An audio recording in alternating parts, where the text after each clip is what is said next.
Hello everyone, আসসালামু আলাইকুম।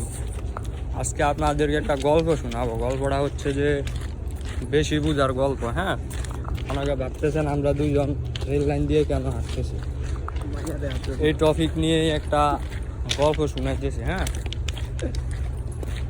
কালীবাড়িতে আমরা নামাজ টামাজ পড়া বের হয়েছি। আজকে একটা ক্লাস ছিল, পরে ক্লাসটা শেষ করে নামাজ পড়ে বের হয়েছি। বের হয়ে নর্মালি চাঁদপুর থেকে চান্দা বাজার ভাড়া হচ্ছে 50 টাকা। এখন দাম বাড়ার পর আগে 40 টাকা ছিল। তো বৃষ্টি পড়তেছিল একটু, আর নাকি গ্যাসের সমস্যা, যার কারণে আমাদের কাছ থেকে 10 টাকা ভাড়া বেশি চাইছে। হ্যাঁ, ভাড়া চাওয়া হয়েছে 60 টাকা।